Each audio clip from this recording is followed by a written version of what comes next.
Istrinya itu tidak pernah yakin bahwa dia punya ijong, punya visum. Jadi setelah beberapa kali kita sudah melakukan mediasi, selalu oke, gitu. Tapi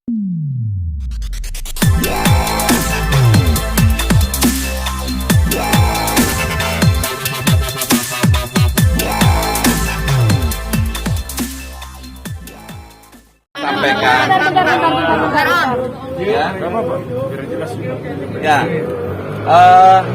saya juga mungkin setelah ini tidak ikut campur tangan lagi, karena saya serahkan sepenuhnya sama pengacara dan Jonathan di masalah perceraian, karena masalah pidananya mereka kemarin sudah cabut laporan. Kenapa cabut laporan? Sebenarnya kan si istrinya itu tidak pernah yakin bahwa dia punya ijong, punya visum. Jadi setelah beberapa kali kita sudah melakukan mediasi, selalu oke, gitu. Tapi pada dasarnya enggak, karena istrinya itu pengen ijong itu masuk sebagai tersangka, gitu. Akhirnya kita laporan, ternyata dia dipanggil SP2 dan dia langsung tanpa pengetahuan saya, tanpa kondisi, tanpa apa, mereka udah menarik cabutan di hari Sabtu. Nah, kemudian di hari Sabtu berarti ada lagi dong sidang perceraian. Ada beberapa poin yang harus dia tanda tangani, tapi dia tidak mau tanda tangani. Nah, jadi perceraian ini pun ada beberapa yang mau sampaikan tuntutannya dia sama lawannya. Jadi saya nggak bisa menjelaskan, bisa dijelaskan secara hukumnya biar gamblang, biar semua orang tahu bagaimana cara perlawanan dalam hukum perceraian ini, ya. Karena saya lihat ini setengah-setengah, dia mau tidak mau ini melepaskannya, gitu. Jadi sehingga ditaruh hal-hal yang sangat berat yang mungkin kita tidak bisa ikuti. Ya, Le, matikan aja itu Le dulu. Gimana Le? Iya. Matikan aja Le, kantongin aja. Nah, coba. Ada beberapa poin yang disampaikan. Begini, sesuai apa yang dikatakan Pak Beni ini tadi. Dan kita sudah lakukan gugat balasan. Istilah gugat balasan di dalam hukum itu gugat rekonvensi. Jadinya apa yang diajukan dalam gugatan penggugat itu kita jawab semua. Karena ada dasar-dasarnya. Karena begini ya, dari seperti yang rekan-rekan tahu, bahwa semua ini katanya ada will.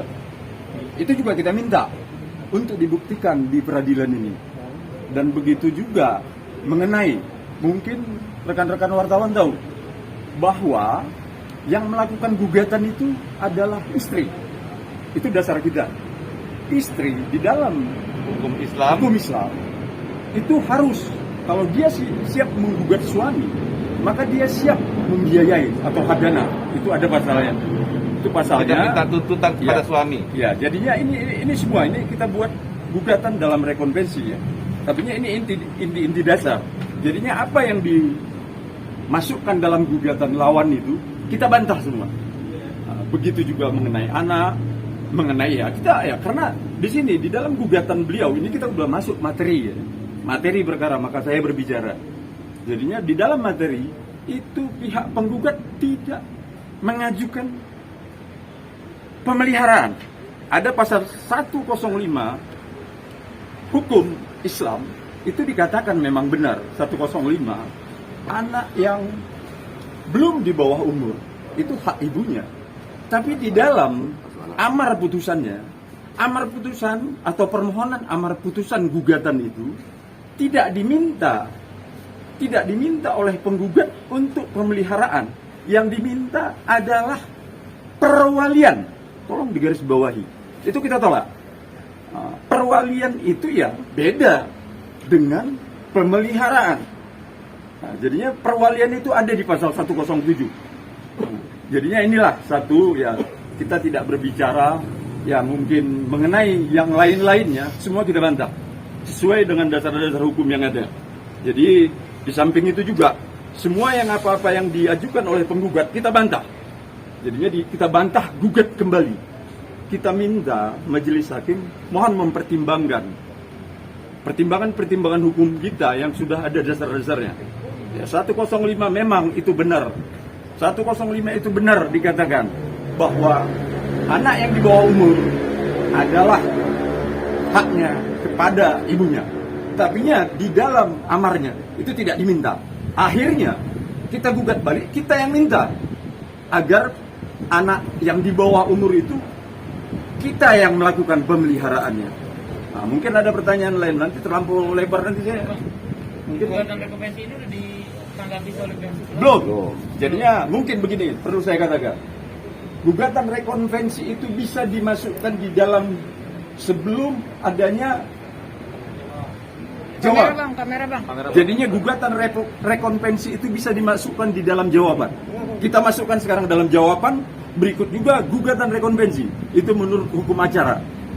Hukum acaranya. Jadinya kembali, kalaupun apa yang didugakan oleh pihak-pihak penggugat sesuai dengan pasal 1866 Kitab Hukum Undang-Undang Perdata, silakan buktikan secara formil.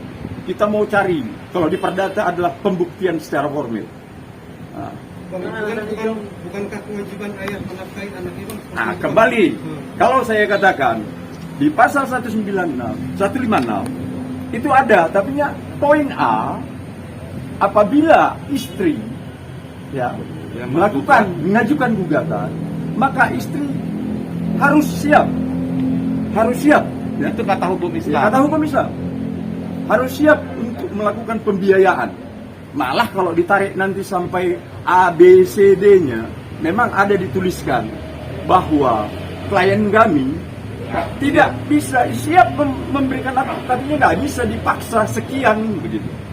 Tidak bisa.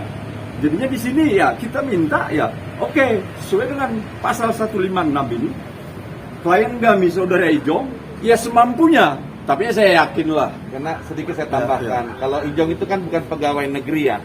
Kalau pegawai negeri itu, kalau saya ingat di dalam hukum Islam itu pun ada dua hal yang dia patut kasih, yaitu harta kayak semacam pemberian kepada istri, kayak kayak mahar ya, apa namanya? Kalau kita kasihlah itu seperti benda-benda gitu.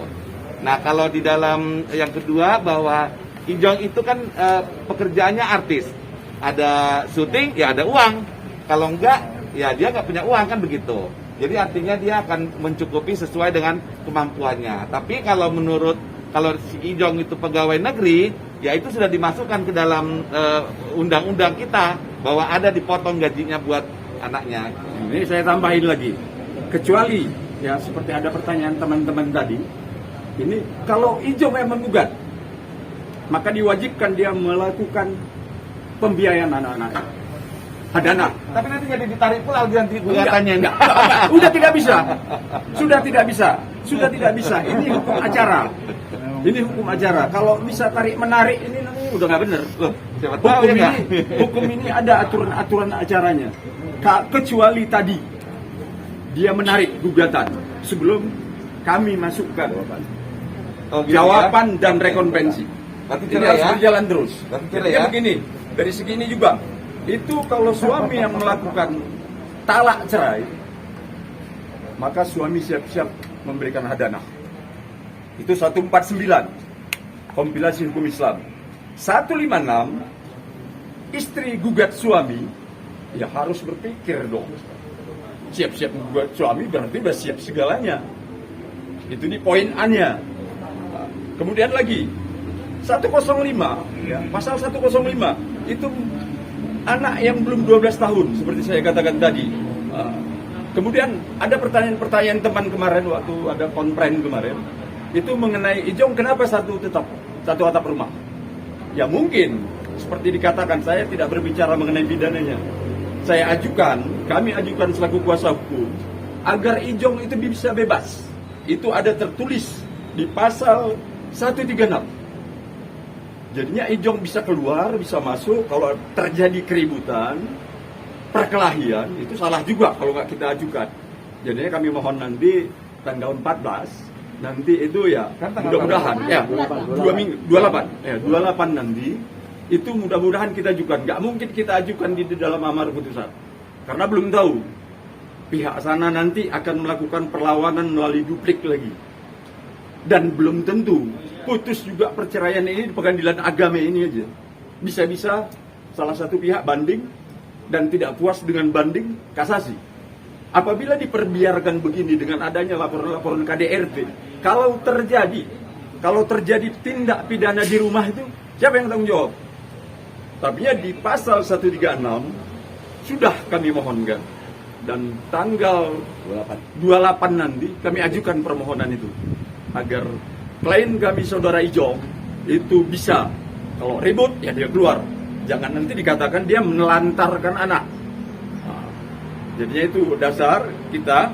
Kemudian dilihat dari segi laporan-laporan, pasal 3 Kitab Hukum Islam, kompilasi hukum Islam, ini udah menyalahi. Pasal 3 itu tujuan perkawinan adalah sakinah, mawadah, dan rahmah. Warohmah. Jadinya di sini ini dengan adanya terjadi percekcokan ini sudah tidak ada lagi bisa tercapai pasal 3 ini tadi. Nggak bisa suruh Ijong talak 4. Wah, itu enggak hak kita. Kalau Ijong yang melakukan gugatan, dia namanya talak cerai. Kalau wanita itu melakukan gugatan, itu gugatannya adalah gugatan perceraian. Terpisah. Nah, terpisah. Kembali apabila jadinya itu aja saya rasa. Apa itu? Pencabutan katanya Sudah damai atau bagaimana Om Ben? Ya, jadi kemarin itu tanpa tanya saya, mereka itu sudah mencabut laporan. Berarti berbarengan ya Om Ben? Ya, dua-dua cabut. Akhirnya istrinya mau karena sudah dipanggil sebagai mau tersangka kan, sudah SP2-nya gitu. Akhirnya dia mau. Jadi kemarin hari Senin harusnya tanda tangan, tapi dari pengacara saya dengar si istrinya tidak mau tanda tangan, sepakatan lagi. Alasannya mau nunggu ini perceraian yang perdata. Jadi kalau menurut saya sih itu udah dua hal yang berbeda ya, perdata sama pidana. Makanya saya sudah bilang sama Ijong, yang penting perdata sudah selesai, Aci sudah usah ikutan. Masalah perceraian biar si Jonathan tambah dewasa, biar aja yang dia melakukan, dia ikut prosesnya. Karena Ijong ini juga kurang matang. Jadi lama-lama saya aja yang sering berantem sama dia. Karena apa yang saya mintakan semua terbukti sebenarnya. Kayak visum pertama, saya yang suruh dia visum, akhirnya ketahuan dia memang digugat. Akhirnya dia pembelaan. Saya bilang tampil sama wartawan, biar dia takut bahwa kau ada perlawanan. Nanti pasti dia minta ditarik. Dia tampil, minta ditarik kan gitu. Nah ini juga saya lihat bahwa banyak hal-hal yang di pihak Ijong itu menang karena dia yang gugat. Belum menang. Ya, artinya gini, maksudnya dari hukum Islam itu kan lebih tidak bisa nuntut apa-apa kalau perempuan yang itu minta cerai. Nah, saya itu sama Ijong itu saya jadi kayak tidak mengenal dia sekarang. Jadi makanya ya sudah, pidana sudah selesai, artinya kau tidak akan pernah masuk penjara, tidak ada lagi kekerasan. Jadi sejak mulai sekarang ini saya tidak ikut campur tangan lagi urusan perceraian. Biar dia dewasa juga gitu loh. Biar dia tahu juga apa maunya dia gitu. Jadi biar dia langsung urusan dengan bangun. Saya di sini hanya untuk mengatakan itu aja, bahwa Ijong itu sudah tidak ada pidananya. KDRT-nya sudah dicabut bersama-sama di hari Sabtu malam. Lalu penandatanganannya tapi diingkari sama dia hari Senin kemarin. Nah sekarang masuk ke perdata. Jadi perdata ya mungkin dengan penjelasan ini kawan-kawan bisa nanti melihat memberitahukan berita yang sebenarnya. Om, seberapa sering sih Ijong curhat sama Om dari pernikahan mereka ya, dari awal pernikahan mereka? Kalau nggak pernah lah. Karena Om Ben tahu banget gitu maksudnya. Ijong itu dari dulu itu dari umur 5 tahun. Waktu saya urus dia sampai dia besar, saya tahu dia persis. Tapi setelah dia kawin 9 tahun ini, saya kayak melihat dia tidak seperti Ijong dulu lagi gitu loh. Jadi yang seperti apa? ya kalau orang baik ketemu jahat, ya kadang-kadang dia yang jahat bisa ikut ke jahat, atau yang jahat bisa ikut baik kan begitu. Nah, makanya saya pengen beri kedewasaan sama Ijong ya. Saya harus tega untuk tidak ikut campur tangan lagi. Karena bagaimanapun dia harus dewasa.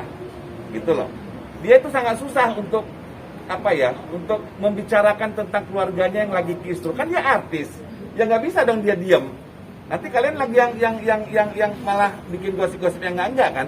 Tapi kalau dia tampil, dia mengatakan sebenarnya, ya artinya kan ada perlawanan bahwa ini benar, ini tidak benar, ini kan gitu. Jadi kan orang bisa ngelihat, oh pengakuannya si A sudah ada, si B sudah ada gitu. Nah, tapi untuk dia ngomong itu saya pakai berantem sampai blok handphone sampai itu. Jadi Apa bang? Apa om? Alasan ya dia nggak mau gitu. Ya, Kenapa? ya dia bilang ya gimana pun itu istriku. Nah, saya dibanting di apa juga karena dia itu selama pemukulan nggak pernah dapat mau visum. Makanya si perempuan itu yakin Ijong itu tidak bakal ada visum. Makanya dilaporkan. Tapi kan dia melaporkan itu sudah jahat gitu loh. Karena masih cinta om. Hah? Apa kata masih Ya nggak tahu Atau juga saya? gitu. Makanya kalau masih cinta jangan dilaporkan suami, jangan digugat cerai gitu loh. Ya nggak? Yang gosip perselingkuhan itu om Benny? Itu bohong sudah. Kalau perselingkuhan tidak pernah ada, ini juga dia Kita buktikan. sudah jawab kan. Kita Jadi gini loh, Yang yang perselingkuhan itu ya, itu dia menggiring orang-orang untuk membilang Ijong perselingkuhan karena hanya itu pembelaan dia supaya dia bisa dianggap bersalah. Ijong, oh Ijong, kalau Ijong nggak ada selingkuh kan kesalahan semua sama dia gitu. Tapi bagaimanapun kalian lah laki-laki ya, kalau kalian laki-laki pergi keluar rumah, kalau istri kalian baik, kan pasti pulang dengan nyaman. Walaupun ada lirik-lirik di luar sana, pasti kembalinya ke rumah kan? Apalagi di istri. Ya enggak? Ada punya istri dalam film, Ririn. Istri sebenarnya. Dia lebih nyaman istri dalam film ya dalam film aja selalu syuting. Ya enggak?